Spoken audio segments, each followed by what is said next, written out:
Buenos días de nuevo. Bueno, ya creo que al menos a mí se me ha pasado ya un poquito la tensión inicial de saber si funcionaría la VTC o no, con lo cual estoy un poquito más relajado. Y la verdad es que para finalizar la jornada nos hemos repuesto además casi espiritualmente con la interpretación de Olena, a la cual se ha ido ahora mismo, pero le agradezco infinito su actuación. Y también hemos repuesto la glucemia con esos pequeños dulces que había al lado del café. Así que creo que todos estamos en condiciones ya de escuchar la presentación muy breve, porque lo malo de que sean compañeros es que la confianza, pues dice, ¿qué voy a decir del teniente coronel Sevilla? ¿Qué voy a decir del coronel Blasco? Si son amigos, si son compañeros, si hemos estado, de la capitán Simón, si hemos estado en zona de operaciones, si hemos estado en sitios complicados, como empieza a contar currículum, pues doy yo la conferencia. Así que simplemente voy a presentar la ponencia de ahora. El teniente coronel Juan José Sevilla Tirado, que es el jefe de servicio de traumatología del Hospital General de la Defensa en Zaragoza, nos hablará del aspecto traumatológico. El coronel Blasco, al cual hay que agradecerle doblemente el esfuerzo de estar aquí, porque sabemos de tu situación y te vemos con la muleta en tu proceso de rehabilitación, lo cual hace más importante, si cabe, el hecho de estar aquí. Y a la capitán Vanessa, que ha hecho el esfuerzo además de sustituirla. Tengo que nombrar a la teniente coronel Araceli Gámez, que es la jefa del servicio de psiquiatría. Así que entre jefes anda el juego, traumatología, rehabilitación, psicología. Cada uno va a exponernos los aspectos más técnicos de la asistencia en su área de conocimiento a los heridos de combate ucranianos que, evacuados, como nos ha contado la general Ostachenko, desde la línea de combate, han llegado a este hospital. Así que, mi teniente coronel, todo tuyo. ¿Tienes aquí un puntero? Dejo esto ya para que no te estorbe, o lo dejamos así. Mi general, con su permiso. Bueno, buenos días a todos, gracias por venir, muchas gracias a la cátedra por invitarme y por poder hacer partícipe de la experiencia que ha supuesto para nosotros el tratamiento de este tipo de pacientes. Todo empezó, este es el pequeño esquema que voy a seguir a lo largo de la comunicación y decirles que todo empezó a principios del mes de mayo, cuando se recibe una llamada de la Inspección General de Sanidad diciendo si somos capaces de aceptar a 4 pacientes, 4 combatientes ucranianos heridos, y si nuestro hospital era capaz de tratarlos. Nos consultaron a los servicios de rehabilitación y traumatología, le decimos que sí, y el día 5 de mayo se produce la primera llegada de paciente, que inicialmente eran 4, finalmente fueron 3. El día 19 de mayo aparecieron 11, el día 15 fueron 8 y el día 30 se añadieron 2 que habían venido en el mismo vuelo del día 15, pero que habían venido a cargo de Cruz Roja y ese día pasaron a cargo del Ministerio de Defensa, haciendo un total de 24 pacientes que han sido los que atendidos.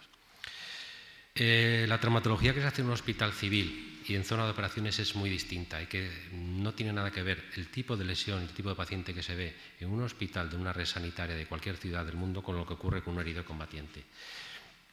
Y por eso, ¿y a qué se debe esa diferencia? Pues a que hay lesiones diferentes, con tratamientos distintos y que hay una escasa experiencia. ¿Por qué hay lesiones diferentes? Porque en la vida normal casi todas las lesiones que vemos son producidas por accidentes de tráfico, domésticos, deportivos, y casi todas afectan al esqueleto óseo. Todos son fracturas, sean cerradas o abiertas, como vemos en esta serie brasileña, en la que todas las lesiones de la extremidad superior, el 80% son lesiones del aparato locomotor a nivel óseo. ¿Pero qué ocurre en los conflictos bélicos? En los conflictos bélicos tenemos 2 agentes etiológicos distintos, las armas de fuego y las lesiones por onda expansiva. Y eso hace que las lesiones sean totalmente distintas. No va a haber tanta lesión ósea, sino lesión de partes blandas. Esta es una estadística hecha por médicos canadienses del ROLE 3 en Afganistán, de Kandahar, en el que se ve que solo tuvieron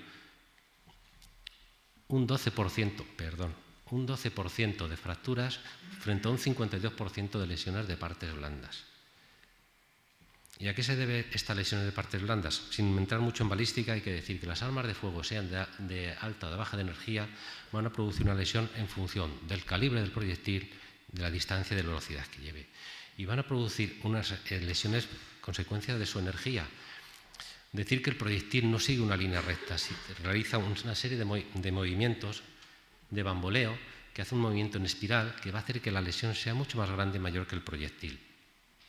Y va a hacer dos lesiones, una lesión directa a una cavidad pequeña y una lesión indirecta a una cavidad temporal. Y van a producir que los proyectiles en su trayecto van a producir destrucción de estructuras óseas que van a funcionar como segundos proyectiles, o el propio proyectil se puede fragmentar y producir distintas salidas. Eso hace que sean lesiones muy sucias, muy anfractuosas, con un orificio de entrada pequeño y con un orificio de salida muy grande. Sin hablar de todos los procesos de infección, de contaminación y de lesión por quemadura que pueden producir. Por tanto, las lesiones por arma de fuego van a producir lesiones que van a depender del calibre y de la distancia en la que se produzca y luego de la densidad de las estructuras que contacten. ¿Qué ocurren por las lesiones por explosión? Pues estas lesiones se caracterizan porque se produce una presión súbita en el momento, una onda expansiva que discurre en todo el trayecto, que va disminuyendo en intensidad hasta ocurrir una onda negativa para después volver a la presión atmosférica normal. Y la magnitud de estas lesiones, la gravedad va a depender del grado de la magnitud de la lesión, de la distancia, del medio físico, porque no es lo mismo estar en un medio acuático que aéreo, y del confinamiento, porque si las explosiones ocurren en un vehículo cerrado, como podría ser un vehículo blindado, el daño es todavía mayor. Se producen muchas series de lesiones, básicamente las describimos en 5 fases.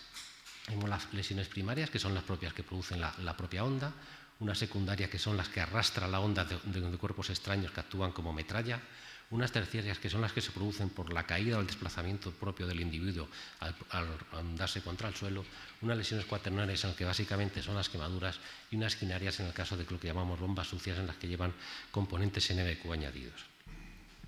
Y estas son todas las lesiones que producen una onda por blast, un blast injury. Tenemos las lesiones primarias en las que producen todas estas lesiones, sobre todo de vísceras que tienen aire o aquellas que tienen una densidad baja, como pueden ser ojos, globos oculares, cerebro, bajo hígado, producen amputación de extremidades y lesiones a distancia, como son los aneuromas o aneurismas de vasos o neumotoras. Por contra, las lesiones secundarias, en las que arrastra la metralla, suelen producir fracturas, heridas, amputaciones, y las fracturas terciarias por el desplazamiento del individuo suelen producir fracturas, heridas o muerte. Las lesiones por explosivos son heridas muy sucias, muy contusas, muy anfractuosas, que producen lesiones al cabo de días o horas a distancias que debemos esperar, muy contaminadas, altamente infecciosas y sobre todo con un importante térmico de quemaduras que agrava muchísimo el pronóstico de esta lesión. Dentro de las lesiones por blast injury hay que mencionar lo que es la lesión que produce una mina antipersona. Es una lesión que es totalmente o un poquito diferente, porque lo que se produce es un fenómeno por onda expansiva en el que asciende en línea vertical con todo el miembro, produce un efecto cono y produce lesiones de partes blandas con una amputación muy serias, pero las lesiones son mucho más altas, llegan hasta el esqueleto óseo mucho más arriba y esto se demuestra mucho después del momento inicial del tratamiento de las lesiones. Si vemos por qué mueren los combatientes en los conflictos bélicos, pues estas son las principales causas. Y vemos que los explosivos van ganando cada vez más en favor de las armas de fuego. Podemos ver series históricas en batallas sucesivas de diferentes épocas de la vida, en las que vemos que básicamente las lesiones por onda explosiva van aumentando en su frecuencia. Lo vemos aquí en esta gráfica, que es un gráfico sacado de la lista anterior, en el que conflictos sucesivos temporales producen un descenso en las causas de bajas por fusilería y un gran aumento en la cantidad de bajas por onda expansiva, básicamente por la facilidad de su uso y por la fabricación de IEDs. ¿Y dónde se localizan fundamentalmente las lesiones en combate? Pues básicamente los traumatólogos son los que nos ocupamos más de ellas. ¿Por qué? Porque básicamente el órgano diana de las lesiones por explosivos son las extremidades.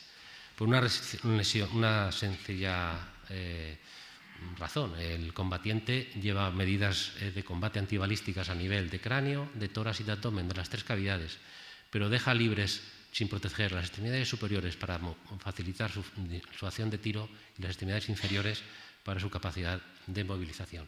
Y eso hace que las lesiones de miembros inferiores sean las más frecuentes.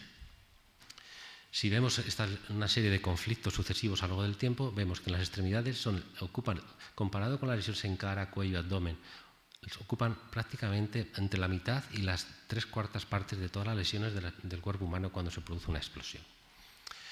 Y dentro de las lesiones por extremidad superior, las más frecuentes son las que ocurren cerca o alrededor del codo. Y tiene una explicación que está publicada en algunos artículos de revistas militares médicas.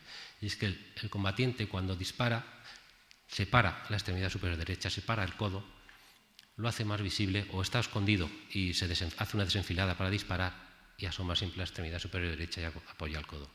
Y eso, como veremos más adelante, ha hecho que nuestra serie de 24 pacientes ucranianos, el órgano diana ha sido todo lesiones severas a nivel del codo.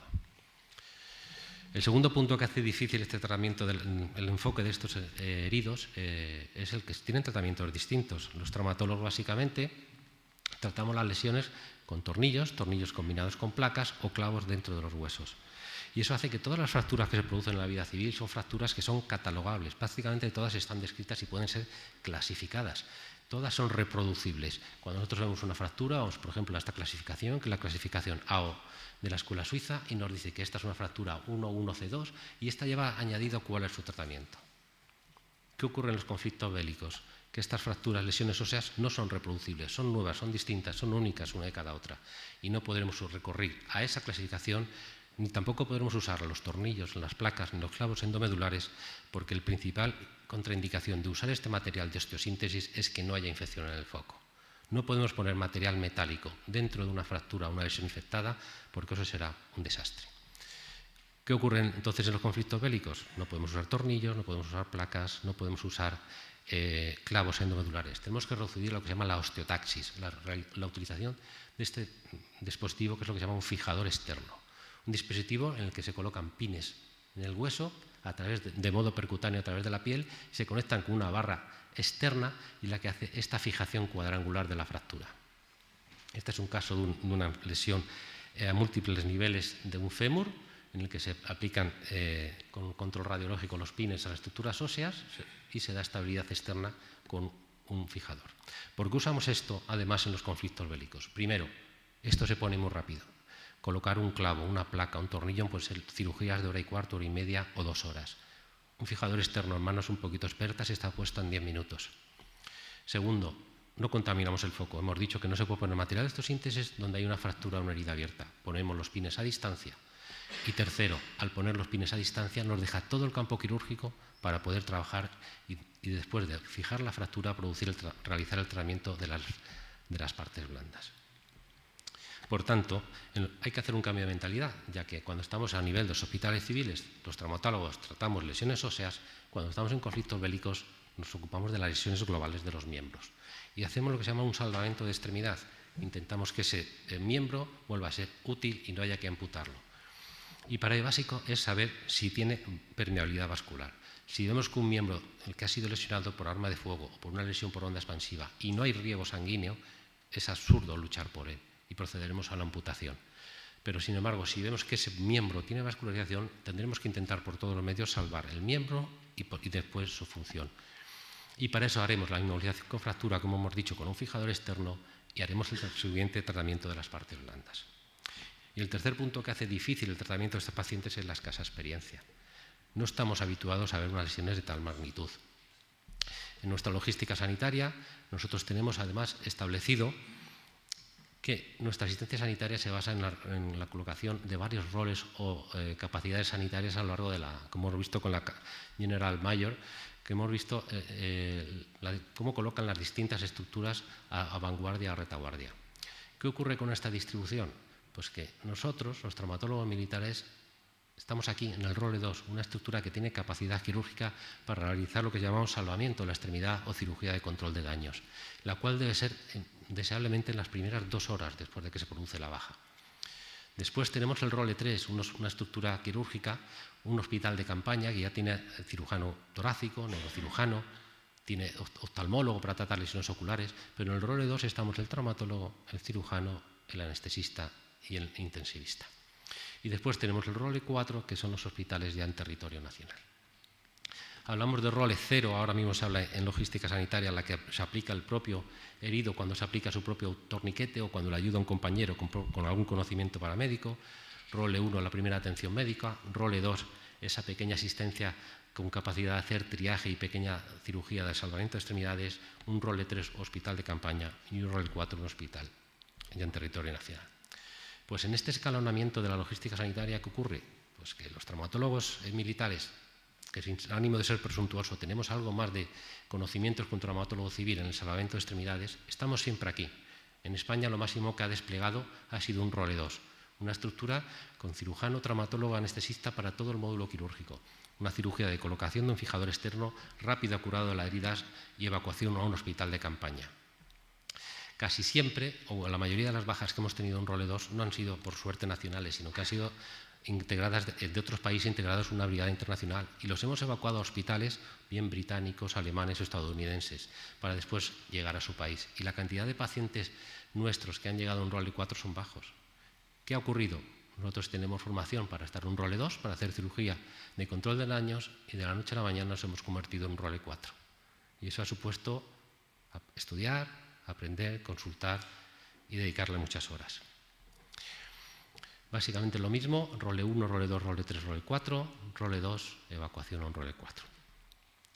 En cuanto a un estudio descriptivo de los pacientes que hemos recibido, de esos 24 pacientes ucranianos, todos han ingresado a cargo de nuestro servicio, aunque han sido valorados íntegramente y conjuntamente todos de ellos por estos tres: cirugía ortopédica y traumatología, rehabilitación y psiquiatría. Todos ellos pensaban lesiones a múltiples niveles, en varias extremidades y complejas, también en la columna, en cara, cuello, tórax, abdomen y la pelvis. Y han sido precisas realización de consultas por otros servicios como han sido cirugía general, otorrinolaringología, oftalmología, neurología, cirugía maxilofacial y cirugía plástica. Hemos atendido a 24 pacientes en un rango de edad de entre 21 y 58. Quitando a uno de 58 y uno de 21, hemos hecho una media de 36,2. Pero si hiciéramos una mediana, casi todos están entre los 25 y 30 años, personal muy joven el que ha sido herido. Y en la proporción entre hombres y mujeres ha sido de 23:1. En este gráfico hemos hecho un resumen de todas las lesiones que hemos encontrado, y claramente ganan las lesiones en la extremidad superior y extremidades inferior. Ganan por diferencia. Hemos tenido 2 pacientes que no tenían lesiones en extremidades, tenían lesión en raquis, lesión en cara, pero 10 pacientes tenían una lesión, otros 10 pacientes tenían 2 y 2 pacientes tenían lesiones por lo menos en 3 extremidades.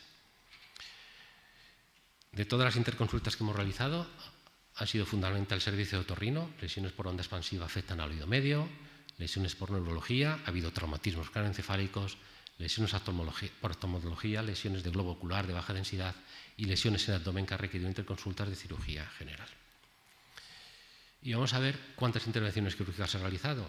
Pues nuestro servicio ha realizado nada más y nada menos que 30 intervenciones quirúrgicas, por una de cirugía general, una de oftalmología, 2 de otorrino, una de maxilo y 2 de cirugía plástica.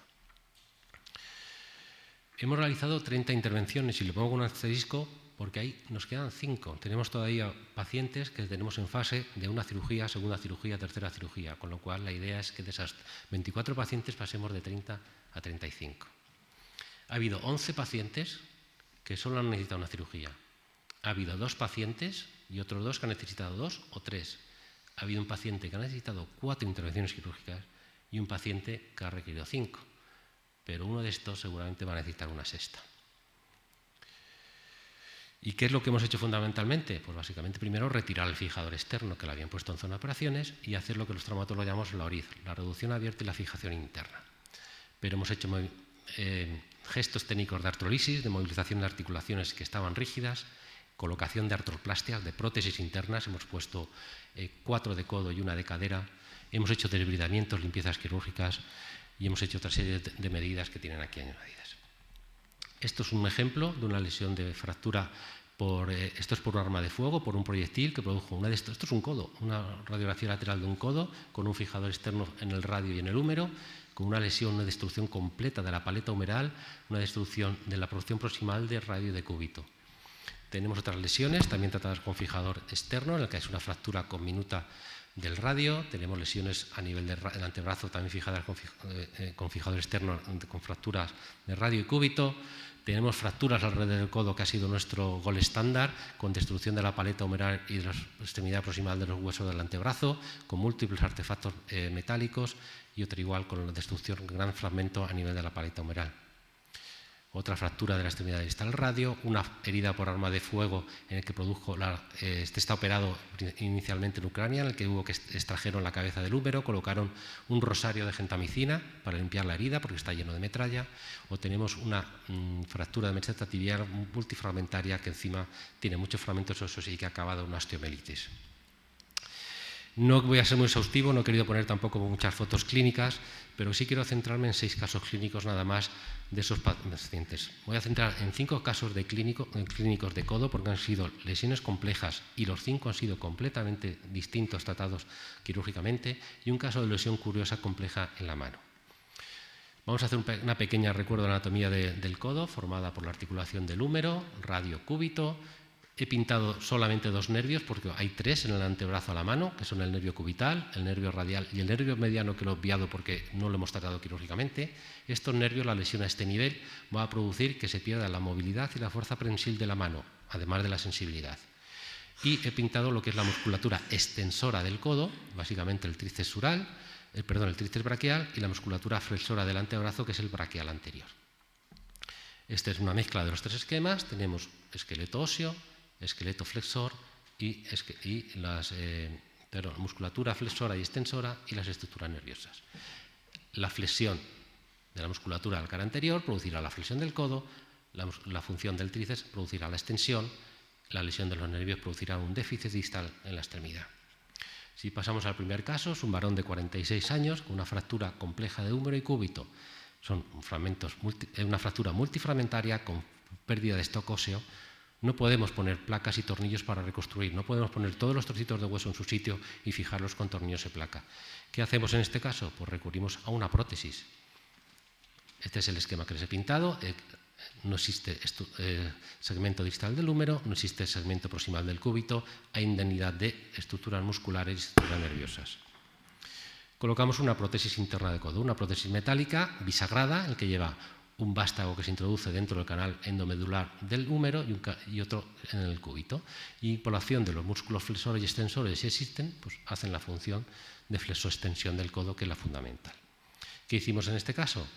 Colocamos un vástago dentro del húmero, un vástago dentro del cúbito y, como tiene musculatura, moverá. Este es el resultado radiológico. Vemos el cúbito con su vástago metido dentro, cementado, y un vástago cementado dentro del húmero. Caso 2, otra lesión en el codo, más compleja, 42 años. Hay una fractura de húmero, pero hay una fractura de la extremidad proximal del cúbito que fue tratada con un tornillo en Ucrania, pero que no fue resuelta. Tenemos el mismo esquema, falta el extremo distal del húmero, el cúbito está conservado, pero hay una fractura. Bueno, pues el tratamiento en este sentido fue distinto. Pusimos una fractura, una placa con tornillos para fijar la fractura y posteriormente colocamos la prótesis. Y este es el resultado. Tenemos la prótesis colocada, vástago humeral, vástago cubital, placa de osteosíntesis para fijar la fractura de olecrano de la extremidad proximal del cúbito que había ahí. Seguimos complicándolo. Tercer caso, 21 años, el paciente más joven que hemos atendido. ¿Por qué era una lesión compleja? Pues que tenía una lesión compleja a nivel del húmero, como los casos en el codo, como en nuestros casos anteriores, pero tenía añadido una fractura de radio y cúbito a nivel del antebrazo. Este es el esquema de la lesión. Tenemos pérdida de la extremidad distal del húmero, pérdida de la extremidad próxima del cúbito, una fractura en el cúbito y una fractura en el radio. Este paciente requirió de 2 cirugías. La primera fue sintetizar las fracturas, tanto de cúbito de radio con tornillos y placas. ¿Por qué hicimos en 2 tiempos? Pues porque posteriormente tendríamos que colocar aquí la prótesis. Hay tornillos aquí, no nos deja meter una prótesis. Tuvimos que esperar 2 meses para pensar que esta fractura estaba parcialmente consolidada, para posteriormente colocar la prótesis dentro del canal del cúbito. Y como vemos en el control radiológico, tenemos el vástago humeral introducido dentro del húmero, el vástago cubital dentro del cúbito, la fractura de radio, y como ven tuvimos que quitar 2 tornillos de la placa del cúbito para poder meter este vástago. Por eso requirió de 2 cirugías y una espera de 2 meses y una semana. Vamos al caso clínico 4, que es el que más me gusta a mí porque para mí es el que ha supuesto más reto. Una lesión todavía más compleja de húmero, destrucción por onda expansiva con restos de metalla, con destrucción fijada con fijador externo. Pero ¿qué ocurrió en este codo? Teníamos la lesión de la extremidad distal del húmero, una falta completa de la extremidad proximal del cúbito, una fractura a este nivel del radio, tenía una lesión, una avulsión completa del tendón del tríceps y tenía una lesión del nervio cubital. ¿Qué ocurre si aquí pudiéramos colocar una prótesis? No tiene musculatura extensora, esa prótesis no tiene sentido. Así que tuvimos que pensar mucho, tener que pensar mucho y tener que pensar mucho. Y llamamos al Banco de Órganos de Aragón, solicitamos un injerto de cadáver, preguntamos si tenían un cúbito de cadáver, nos dijeron que tenían 3, así que hicimos una radiografía del miembro contralateral del paciente, medimos las características anteroposteriores y transversales del cúbito, elegimos uno de ellos y lo que hicimos fue, primero, quitar la cabeza del radio, que es una estructura que se quita fundamentalmente en cualquier fractura de cabeza del radio y no hay ningún déficit funcional. Pedimos un cúbito de cadáver unido a su tendón del tríceps, medimos el defecto que tenía, lo cortamos, introdujimos en la mesa de quirófano el vástago cubital y cortamos la longitud de tendón de tríceps que necesitábamos. Y entonces lo montamos.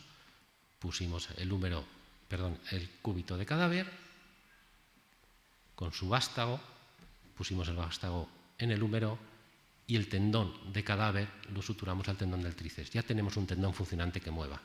Solo nos queda la lesión del nervio cubital.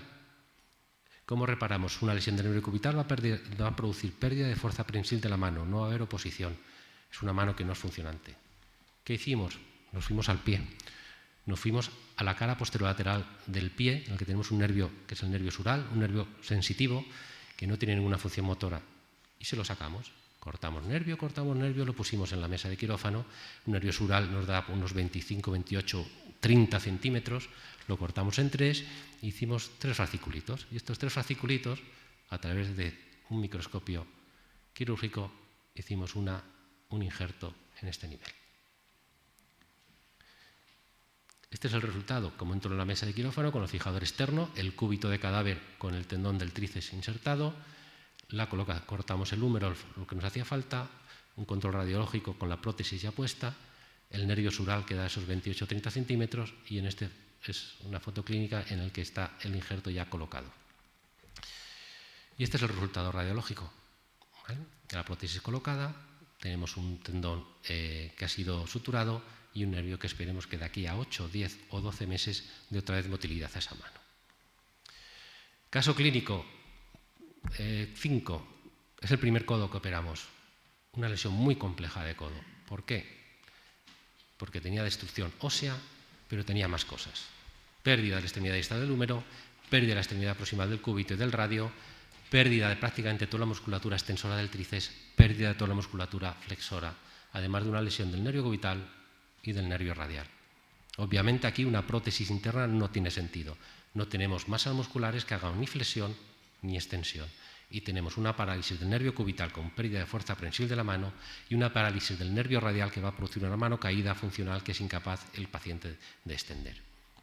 Pues toca otra vez pensar, un gran defecto, no tenemos tendón, en este caso no tiene sentido pedir un cúbito de cadáver. Y optamos por hacer lo que se llama una artrodesis, una fijación del codo en una posición funcional de unos 80 grados aproximadamente. Y eso se hace colocando una pastilla ósea que una un hueso con otro. Pero es una distancia muy grande y el hueso cuando lo usamos es un tejido muerto que suele desaparecer. Pues tuvimos que pensar y nos fuimos otra vez a la pierna. Y lo que sacamos fue un injerto de peroné. Le sacamos el hueso peroné de una pierna con su vascularización. Podríamos haber cogido solo el hueso peroné colocado en el sitio. Sería un buen injerto, pero es un injerto muerto.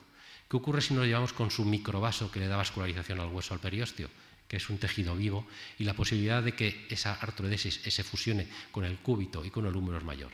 Así que le sacamos lo que se llama un injerto de peroné vascularizado, lo colocamos aquí, suturamos ese microvaso a una arteria, a una ramita de la arteria humeral, pusimos una gran placa que hubo que encargar con tornillos para producir la osteosíntesis de esos fragmentos y posteriormente nos fuimos también al nervio sural, le hicimos una retirada del nervio sural y sacamos 3 fascículos para un nervio y 3 fascículos para el otro, que a través de técnicas microquirúrgicas le hicimos los injertos.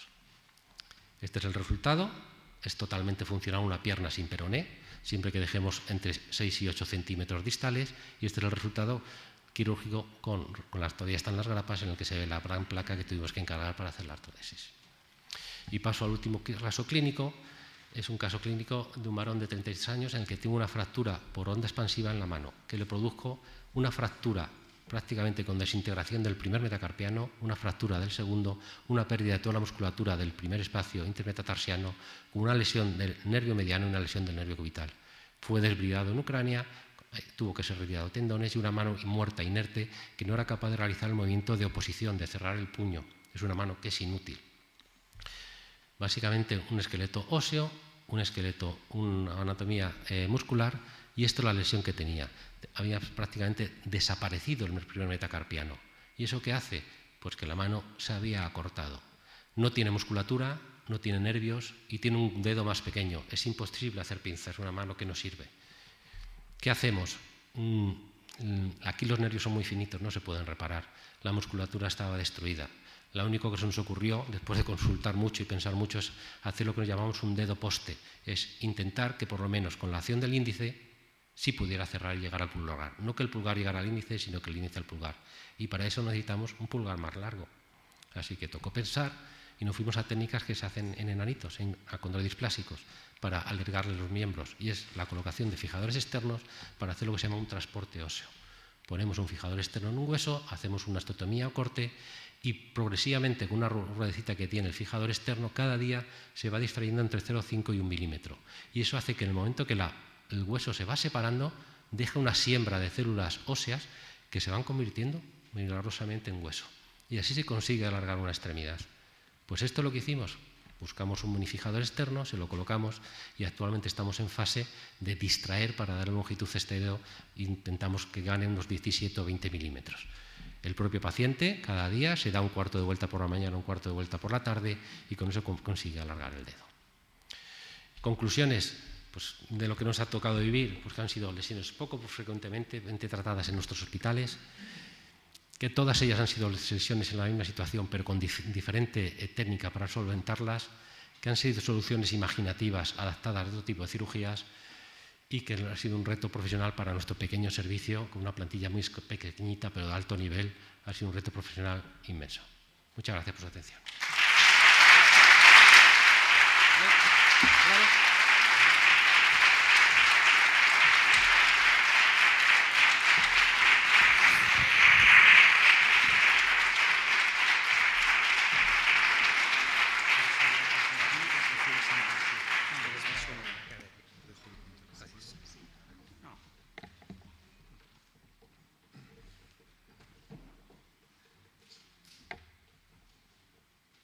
Buenos días, buenas tardes casi ya. Muchas gracias por su atención.